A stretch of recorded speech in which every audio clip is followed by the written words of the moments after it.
નમસ્કાર દર્શક મિત્રો, વડોદરા ટુડે ન્યૂઝમાં આપ સૌનું હાર્દિક સ્વાગત છે। હિન્દુત્વની વાતો કરનાર નેતાઓનું અસલી રૂપ વડોદરા જોઈ રહ્યું છે। વિઠ્ઠલ મંદિરના મહંતના આંદોલનનો આજે 29મો દિવસ। વિઠ્ઠલ મંદિરના વરઘોડામાં આવતા નેતાઓ મહંતને મળવા સુદ્ધા આવ્યા નથી। મ્યુનિસિપલ કમિશનરે મહંતને મળવા બોલાવ્યા પણ મળ્યા નહીં।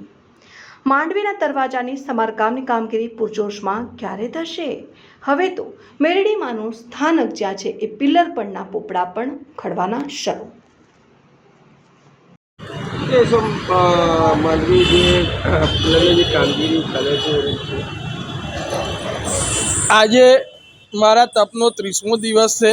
આ તપ શરૂ કરવા માટેનો ઉદ્દેશ એ જ છે કે મહાનગરપાલિકાને વડોદરાના હેરિટેજ વારસાને સાચવવા માટે યોગ્ય હેરિટેજ ટીમ મળે અને જેના દ્વારા વડોદરાના ઐતિહાસિક વારસાને યોગ્ય રીતે સચવાય। વડોદરાના ઐતિહાસિક વારસા માટે, હેરિટેજ બિલ્ડિંગો માટે, હેરિટેજ સ્થાપત્યો માટે અમે છેલ્લા 10 વર્ષથી બોલતા આવ્યા છે। મીડિયાના માધ્યમથી ઘણા બધા આવેદનો પત્ર આપ્યા, ઘણા બધા સૂચનો કર્યા, પણ આ 10 વર્ષમાં હજી સુધી કોઈ કામગીરી થઈ નહીં। છેવટે અમે એ નિર્ણય કર્યો કે મીડિયાના માધ્યમથી આપણે મહાનગરપાલિકાના કમિશનરશ્રીને આપણી વાતો પહોંચાડીએ। તો જાન્યુઆરી મહિનામાં જ્યારે આ માંડવી ટાવરમાં તિરાડોની શરૂઆત થઈ ત્યારે અમે મીડિયાના માધ્યમથી જણાવ્યું કે આ તિરાડો ભયંકર સ્વરૂપ લેશે। આ તિરાડોનું ધ્યાન એમને 2 મહિના પછી લીધું ત્યારે પિલ્લરમાં ઘણા બધા મોટા મોટા ગાબડા પડી ગયા અને ઘણો બધો ભાગ ધરાશયી થઈ ગયો।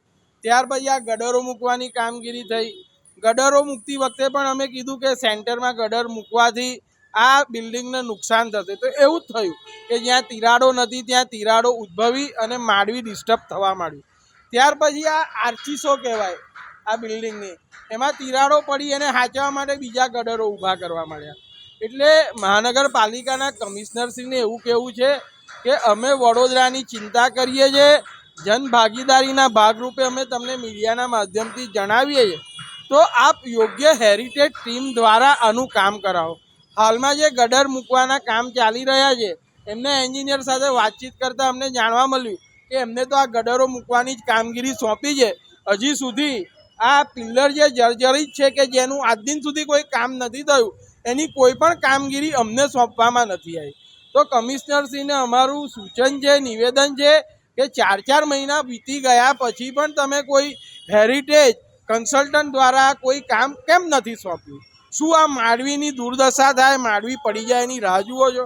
અમે ગઈકાલે આજે પણ બતાવીએ છીએ કે મેલડી માતાના મંદિરનું જે પિલ્લર છે એ પણ હવે આવી રીતે જર્જરિત થવા માંડ્યું છે। શું આ પિલ્લર પણ આટલું ખરાબ જર્જરિત થશે પછી કામ કરશો?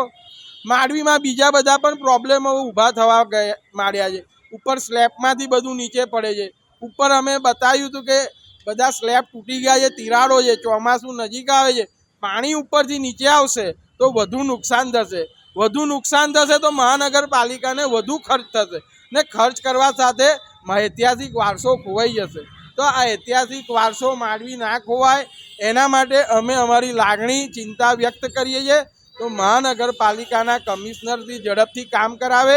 જેવી રીતે પુરાતત્વ વિભાગવાળાએ કીધું હતું કે અહીંયા હેવી વ્હીકલો બંધ કરાવો, ડમ્પરો બંધ કરાવો, ડીજે બંધ કરાવો, તો આજ દિન સુધી મહાનગરપાલિકાના કમિશનરશ્રી, પોલીસ કમિશનરશ્રી તેમજ ટ્રાફિક પોલીસ કમિશનરશ્રી સંયુક્ત સંકલન કરીને કોઈ એવી બેઠક નથી કરી કે આ બધી વ્યવસ્થાઓનું યોગ્ય નિરાકરણ કરીએ કે આ બધી વ્યવસ્થા જે આ ડીજે છે એને કેવી રીતે બંધ કરવા, ટ્રાફિક કેવી રીતે ઓછો કરવો, કેવી રીતે અહીંયા રોડો ઉપર બીજા બધા પણ દબાણો થાય છે એ દબાણો કેવી રીતે દૂર કરવા।